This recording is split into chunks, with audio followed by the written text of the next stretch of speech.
Hello, thank you for joining us today for our discussion of transferring wealth in a down market and a low interest rate environment.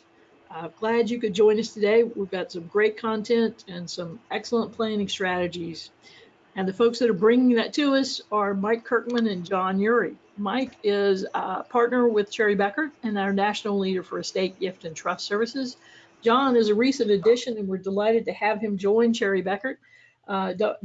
John has been a practicing attorney in a estate practice. He has been a director of estate, gift, and trust at a prior firm, has a career working with high net worth individuals, as does Mike. So they're going to talk about a number of planning strategies. Just want to make sure we're covering the same base. Please, these are brief overviews of ideas and strategies. We want to make sure that if you are going to move forward with one of these, that you move beyond just these PowerPoint slides and what you hear today into an in-depth analysis before taking any actions. So Mike, I will turn it over to you and let you kind of introduce what we're going to cover today. Super, thank you, Sarah. Everybody, first, thank you for spending part of your day with John and me. While it's obvious that these times are very trying and the epidemic will continue to alter how we do many things in the future, as they already have. But in light of that, there are strategies and opportunities available with this depressed market and economy that we have. So let's discuss why now. Obviously, it's not news to anybody that we do have markets and economies that are severely impacted, and that does provide opportunities for many things. And while one of the things the Treasury has done, some of those changes that they've made impact tax law, and some of the changes are the funding things that I'm sure everybody on this call is aware of, with the PPP and some of the emergency loans that have been made. But one of the things that impacts the planning on transfer of wealth in a large impactful way is the AFR, and that's the applicable federal rate, and that's tied to the Treasuries, and we are at one of the all-time lows with that. So you can see here that our short term, this is May, is 0.25%, and the others are very, very low. Well, a lot of the strategies that we're going to discuss today are tied into those rates, and there's a lot of things that can happen. Now, as you can see, I'm thinking that June's rate may be even lower, and you probably are asking yourself, how in the world can 0.25 get much lower? But I'm not predicting it, but it's probably very, very likely.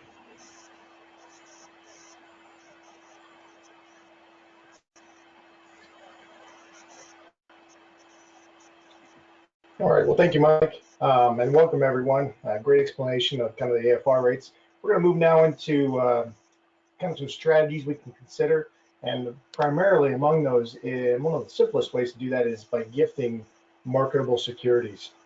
The current gift tax exclusion, as you likely know, is $15,000 per person per year. Gifting $15,000 of securities today transfers more stock to your beneficiaries than it would have in January, obviously, with the depressed market that we're in. Assuming that transferred stock eventually rebounds, that all of that appreciated growth will then be transferred free of estate and gift taxes. This also means that growth will not be included in the donor's estate, eventually when they pass away, and potentially state and federal estate taxes are levied.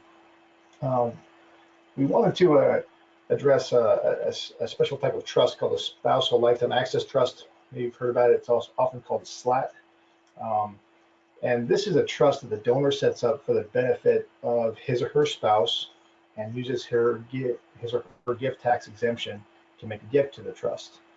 The trust is irrevocable, and the gift is removed from the donor's estate, obviously for estate tax purposes.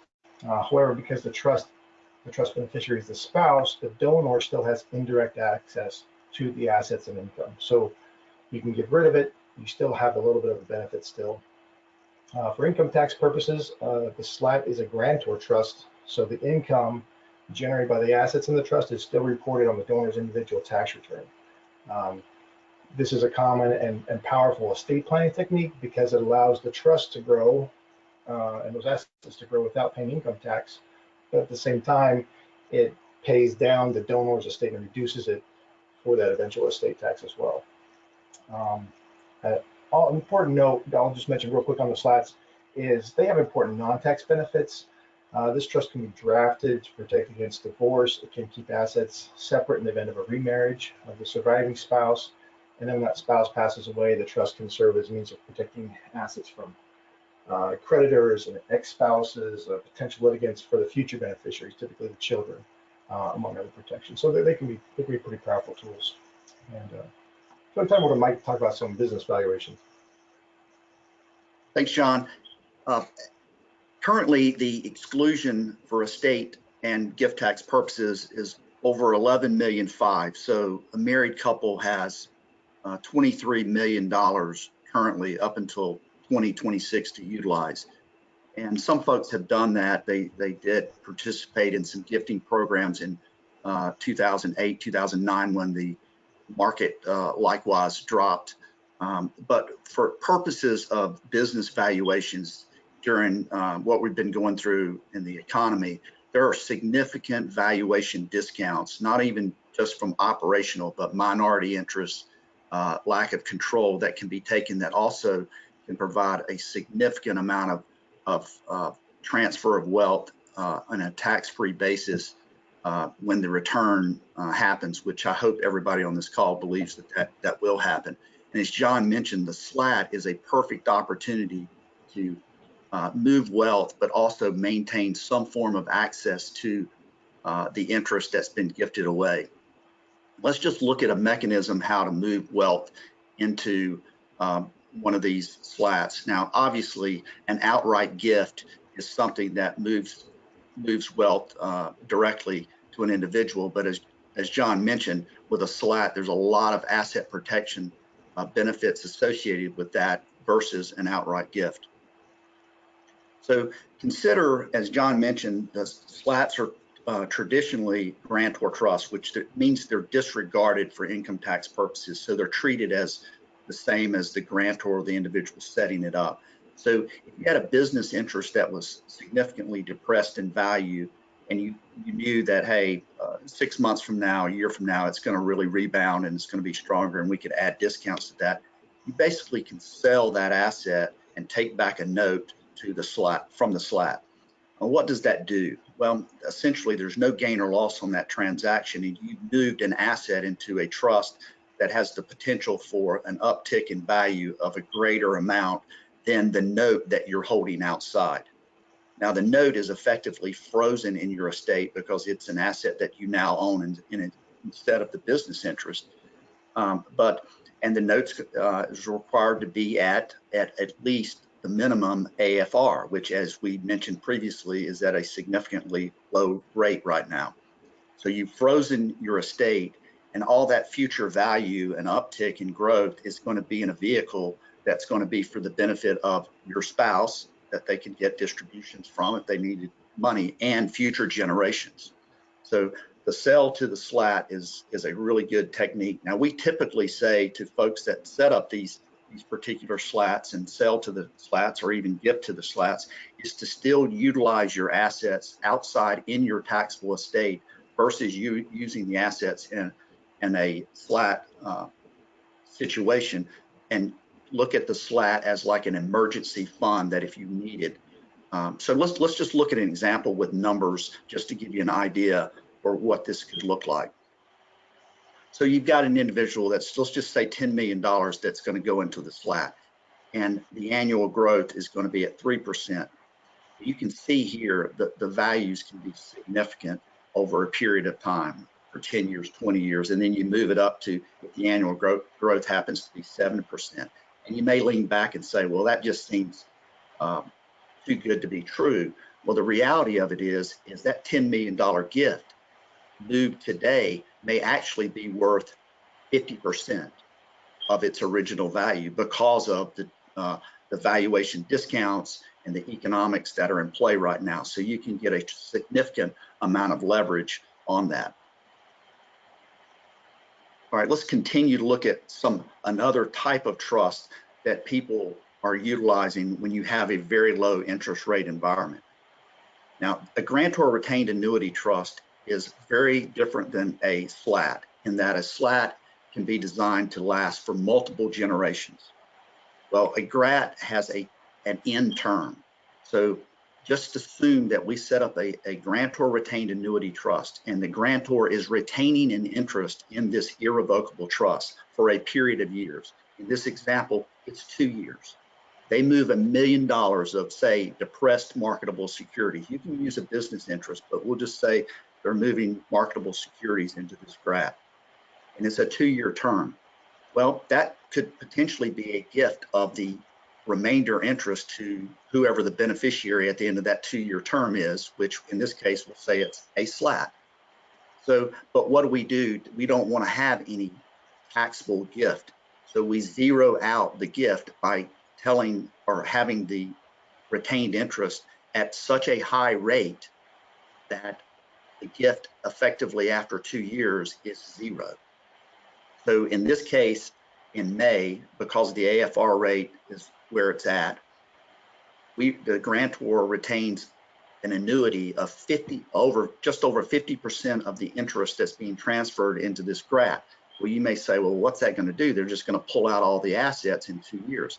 Well, if the $1 million going in is depressed in value, every dollar over 0.8% growth that we earn with that $1 million is going to pass completely tax-free at the end of that 2-year period. So in this case, if we had a 20% growth rate over a period of 2 years, and I think that's pretty modest because we're not factoring in that the $1 million is already discounted, you would pass $326,000 completely tax-free to your children or to a SLAT at the end of year 2. So as you can see, there's a lot of power in a low AFR, and many times GRATs are established not just with marketable securities, but sectors within the market, like large caps, small caps, and then also you can do what is called rolling GRATs, where you have one GRAT for 2 years with a certain asset, a GRAT for 3 years, and possibly 4-year GRAT, and as they turn,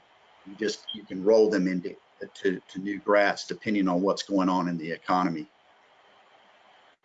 Now I'll turn it over to John to explain a little bit about another strategy. Yeah, thanks, Mike. So Mike talked about the freezing technique where you transfer assets out of your estate in exchange for a note. This is a similar technique. It's called a self-canceling installment note. And it's another way you can take advantage of the low interest rates that we've been talking about. And so the acronym for this is SKIN, a self-canceling installment note. And basically, it's very similar. You take the assets, whether it's a small business interest or marketable securities, and you transfer those assets to your children or an irrevocable trust for their benefit in exchange for an interest-bearing note, the self-canceling note. Often this is structured so that it's interest-only payments with a balloon payment at the end of the term, but there are different ways to structure this. As long as the purchase price and the interest rate are reasonable, there's no gift tax implications here. So this is a great tool for people who have already used up their annual, not an exclusion, but also their estate tax exemption. Even if you've used up the whole $11 million or the $22 million for the couple, this is still a great planning technique you can use because it doesn't generally use any of those exemptions. So the self-canceling feature means that if you die during the note's term, the note is canceled, and the buyer, whether it be your children or the trust or whatever, no longer needs to make those installment payments to you. And because the assets are already considered transferred before your death, there's no estate tax involved, and that's the big play here. Is we're transferring out of your estate before death. If it happened at death, obviously it would still be subject to estate taxes. So the transfer of the assets, from the buyer's estate. It transfers estate tax-free, gift tax-free, and any appreciation of those assets is obviously also out of the estate. The downside to this technique is that if the seller dies during the term and the note is canceled, then any gain that is left on that note is taxed to the seller's estate. So that's a Form 1041 estate income tax return that would pick up that gain. Also, to compensate for the fact that you may die during the term, the assets must be sold and purchased at a premium, and that's either through a higher purchase price or a higher interest rate. Typically, that may not come into account. If it's a higher purchase price, that just means a bigger balloon payment. And at the end of the day, if it's structured properly and things work out, then that is gone at the end, and there's a little bit of gain that you have to pay on at the end. Upside right now, especially, is that we've got depressed asset values, we've got the low interest rates, and so these skins can be great tools to transfer wealth outside of the estate without incurring any kind of gift or estate tax. One other aspect we wanted to talk about was we have a lot of clients, and there are a lot of people out there that have set up grantor trusts. And a lot of people around 2012 were setting up different kinds of trusts and doing a lot of estate planning. Now they have these, and they've transferred assets to them that's been part of their estate plan. Well, right now, there's an opportunity, if it's a grantor trust. Many of these grantor trusts have provisions that allow the grantor to swap assets. So you can take, $500,000 of assets that are in the estate and swap them for $5,000 of different types of assets, as long as that value is the same. Right now, the play is if you have slower appreciating assets inside that trust, and you have higher appreciating assets, or what you think would be higher appreciating assets that you own personally, you can swap those two. And obviously that captures any appreciation that happens to those assets inside the trust. And that's not a taxable transaction. That appreciation is not taxable, but it transfers out of your estate. So any of that appreciation you're expecting to hopefully happen and hopefully grow significantly is out of your estate without having to incur any estate or gift taxes. So John, on that, the grantor trust asset exchange, wouldn't you agree that just going through your asset listing and identifying the assets that are in your estate that are of a certain value, as opposed to an asset that may be in the trust that's maybe not as depressed? Right. So going through your list of assets and with your advisor, or whatever kind of assets these are, and finding out what long term, what do we expect these assets to do? What's the performance we're expecting?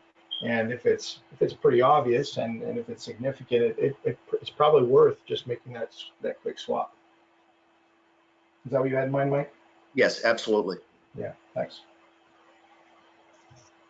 Well, we're not going to do a deep dive into generation skipping tax, generation skipping transfer tax, but for folks out there that have made gifts into trust that are designed to benefit future generations, and it could be a slat that was created that's going to go for future generations, but if there were transfers made in 2019 into these trusts and a gift tax return has not been filed, there's an opportunity to save potentially on the GST exemption allocation.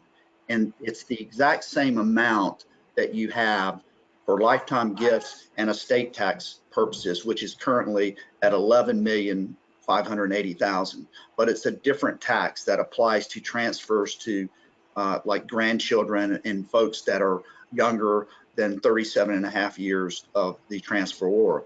So if you do have trusts that have made these type of gifts, and we have a number of clients that have generation skipping transfer to trust and have not filed gift tax returns, there's an ability to make a late allocation.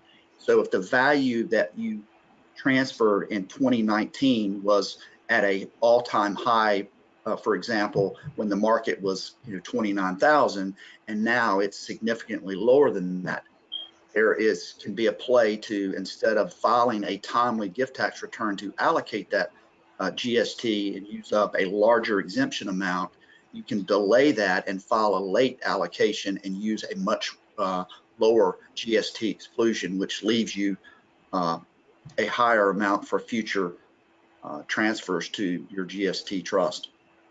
Now, John's going to talk some about some income tax strategies. Right. And Mike, I love that strategy you talked about with the GST trust. I think that is going to be a very largely overlooked by a lot of taxpayers, a lot of professionals, and it can be pretty powerful. Obviously, we made gifts in 2019. I really like that.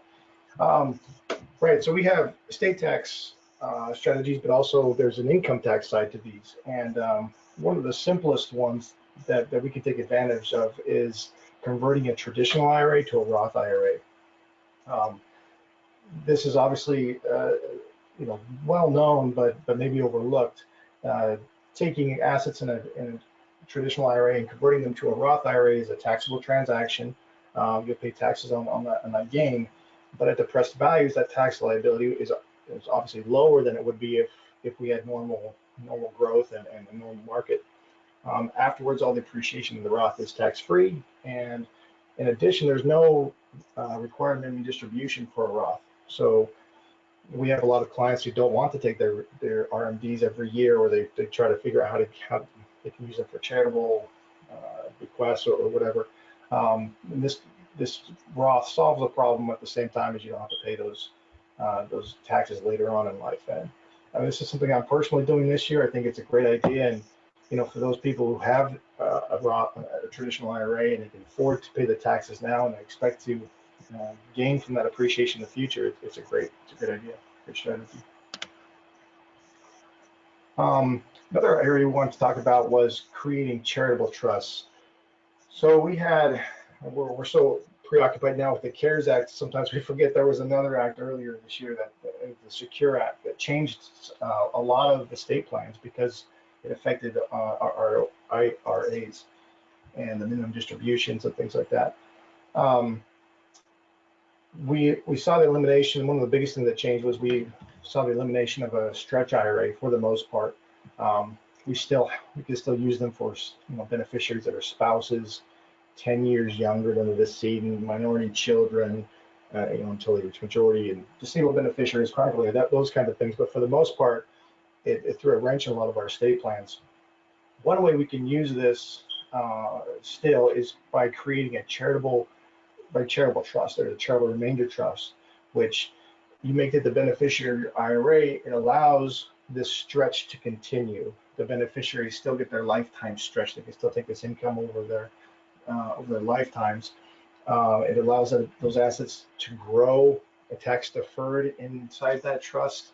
Obviously the caveat is at the end of that trust period, at the end of the lifetime, the remaining balance of that account goes to the designated charity. So it's not a strategy we want to use if you want to keep all of your assets inside your family or inside your beneficiaries. But if you have charitable inclinations, if that's part of your estate plan already, or you want it to be, this can be a great tool because you can still fulfill those charitable and philanthropic ideals that you want to leave for whatever charity.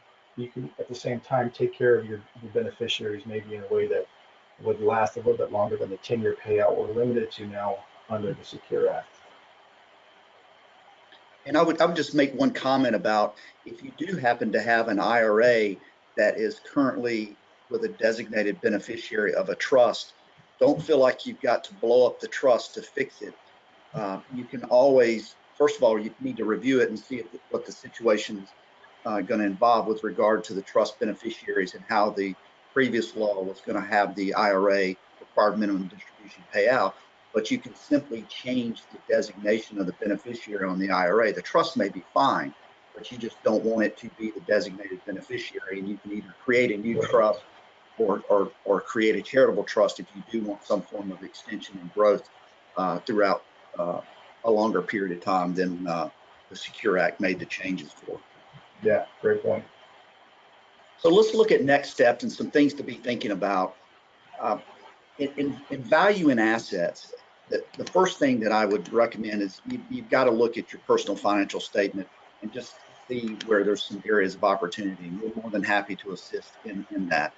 And depending on the type of assets, whether they're difficult to value or easy to value, we have at Cherry Becker a valuation team led by Gus Perez that do a multitude of different valuations, and they're happy to discuss some non-publicly traded assets that you might have and how what type of valuation discounts we might be looking at, and how the valuations would be viewed right now. In a lot of instances, you know, you've got valuations based on cash flow. Well, right now, a lot of businesses have little or no cash flow.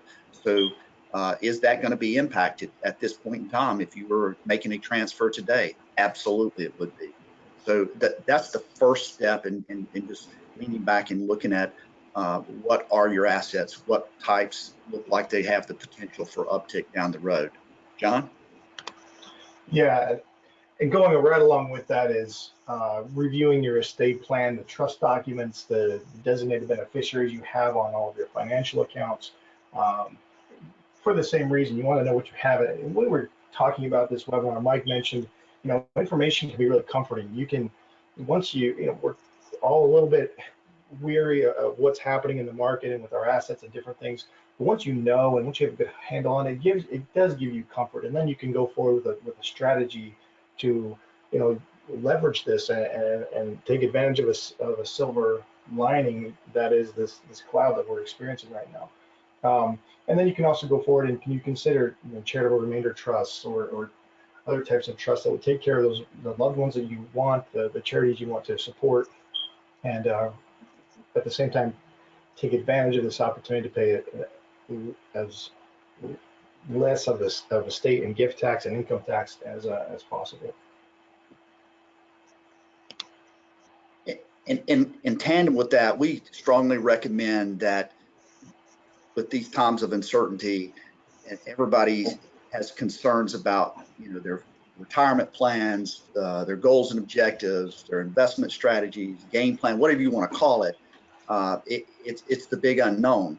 Well, to clear up that unknown, we encourage folks to revisit, or even if they don't have a financial plan, is to develop one, because information is key. And during these tough times, sometimes sitting down and looking at how your goals and objectives have been affected recently, and where we see those things looking like 6 months, a year from now, it may give you comfort, as John said, to say, well, you're really not that far off the mark, or you've got a longer runway, or your assets were invested in such a conservative way that you don't really you haven't had the downward tick that a lot of people have.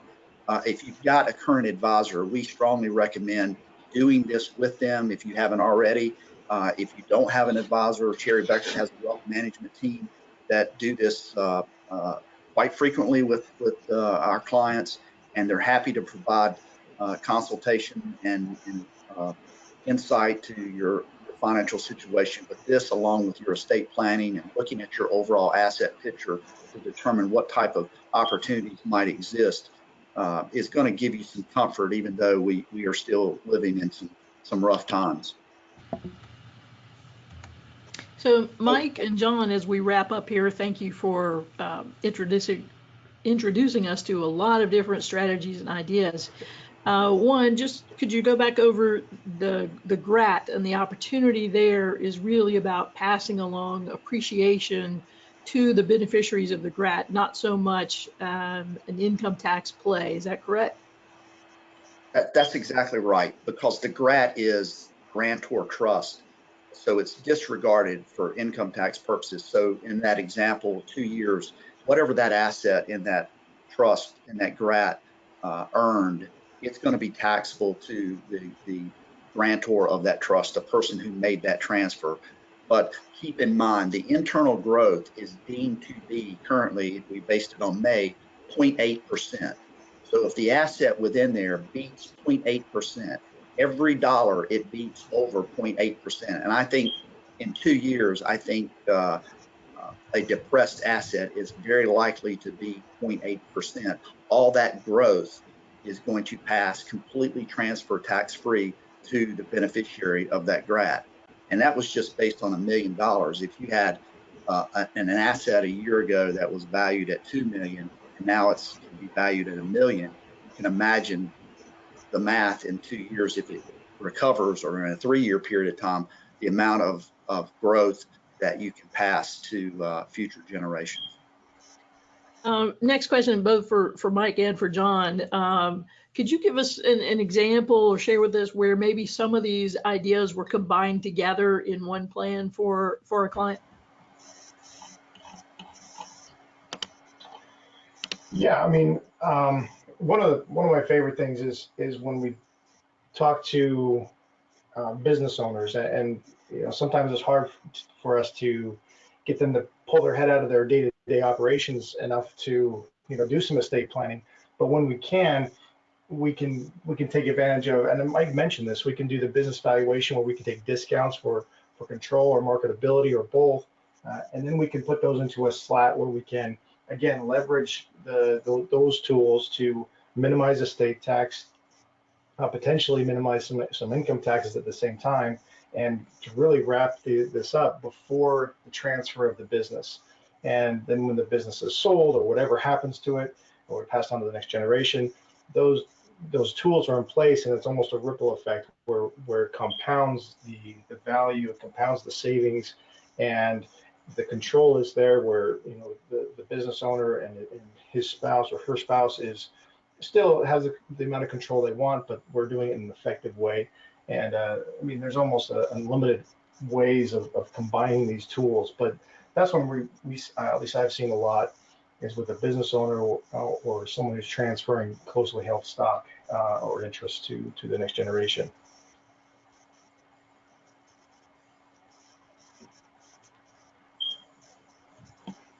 All Well, right. with that, I'd just like to say that John and I appreciate everyone's interest in this brief webinar. We hope to do some other ones with some other ideas in the future.